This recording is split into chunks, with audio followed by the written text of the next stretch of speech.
Welcome to day 2 of our back to school VBS. Again, my name is Cynthia Fluker and I'm your kids director. And this is my friend Ashley. Oh my goodness, Monday was so much fun. Yes, it was. What was your favorite part? Oh man, I'd have to say that was probably cone catch. Ryan and Nathan are so much fun. I know, right? And did you see when he caught it when he was jumping into the pool? Right? Oh my goodness, that was so epic. And the dog seemed pretty excited about that one too. He was so cute. So, not to toot my own horn, but I think we can do this. I mean, I'm pretty good at games. If you guys watch Hillside Kids on Sundays on YouTube, you should see me playing games, and I normally win. So, She does. Me and Ashley, we got this. Oh, Let's we got try it. Here we go. Woo! All right, we got this. Oh no! That's okay. Let's try to do it a little higher. Oh. Well, as you can see, that's a lot harder than Ryan and Nathan made it look. For the most part, I think we did pretty good though, right? I think so too. Well, friends, we had a lot of fun yesterday, and we have a lot more fun planned for you guys today. We have activities and games and crafts planned for you guys. So get ready and let's jump right into it.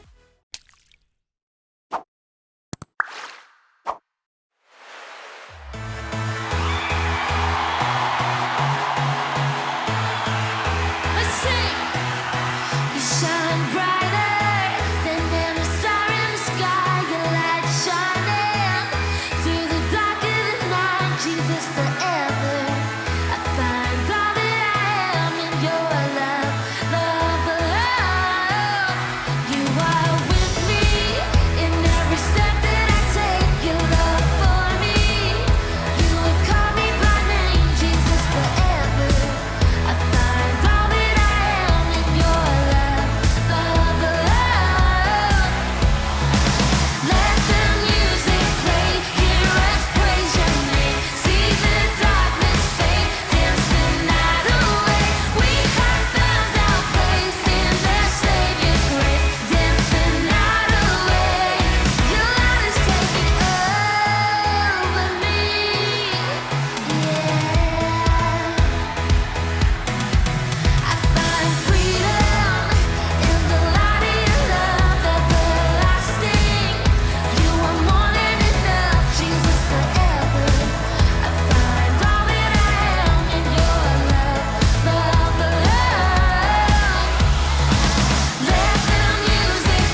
as distant hearts begin believing.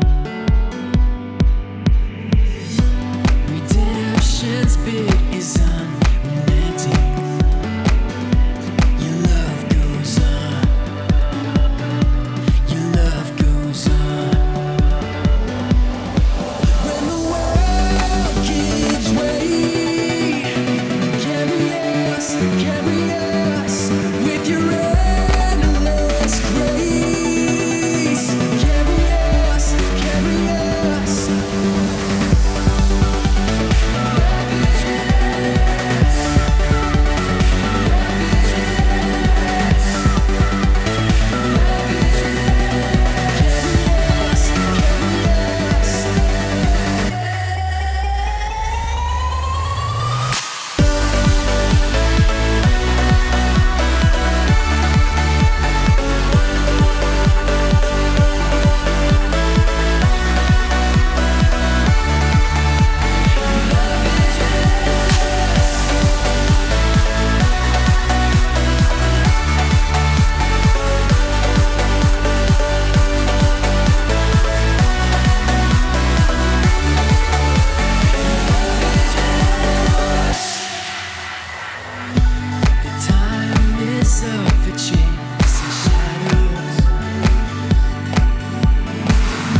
big day came.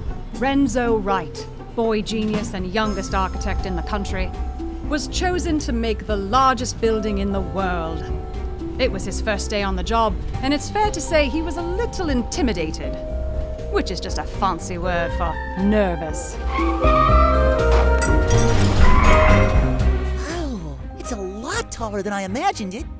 We need more blockos. Renzo Tower, world's biggest building, coming soon. Pressure's on the boy genius. I'm not worried at all. No problem.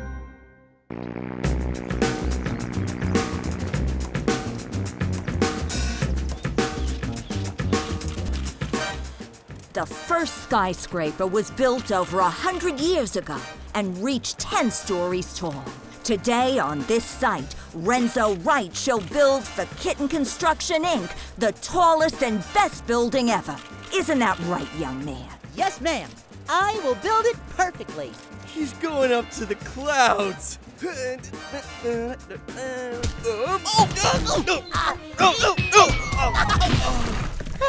Let's go again. Lloyd, With the opening ceremony over, it was time to meet the construction foreman, Mr. Santiago. Mr. Santiago believed in Renzo's plan completely. Worst plans I've ever seen. All due respect, Mr. Santiago, I spent the whole weekend making those. Yeah, 170 stories, huh? Can I drive the blue thingy? Huh? Son, you should not operate anything out here. It's 171 stories, actually. Check out the treehouse deck. Look, kid, this is a heavy construction, cranes and concrete. Building a skyscraper means deadlines, hard work, and always following the rules. We've got a lot to do in a short time. I know all this. I built lots of buildings. With toy blocks, not real machines. I'm not operating on it. I'm driving it. Cease operation! Cease operation! It's a bulldozer, but it seems wide awake. Kid, get down from there! Get down from there!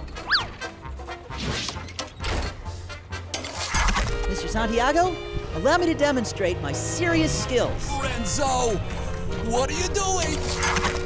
Proving my work! Oh! Lloyd, cease operations! I'm digging for worms, digging for worms. No! Mr. Santiago, it isn't safe for you! It isn't safe for me! There really should be an age limit out here. Stop this crazy thing! Say, Mr. Santiago, where's the off button?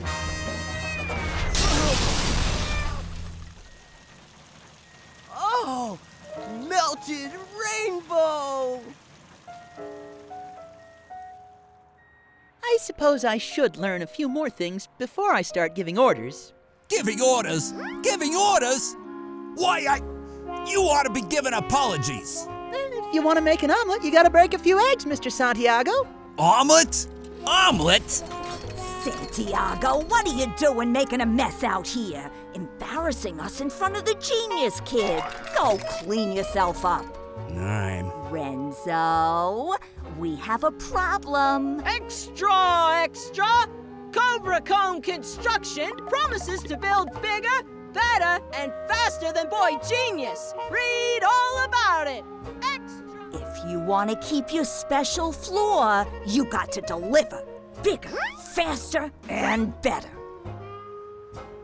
For the first time in his life, Renzo needed help. The truth is, Renzo really messed up, but he was not ready to admit it. Pride is a tricky thing.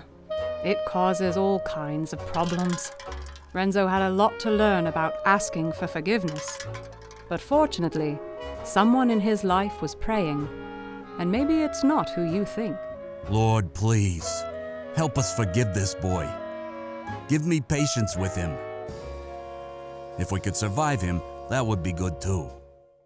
Hi, friends, and welcome to Day 2 of VBS Under Construction. My name is Tina, and I'm one of your Hillside Kids teachers, and we miss you so much, but we are so glad that you're here joining us to learn more about God and His love for you.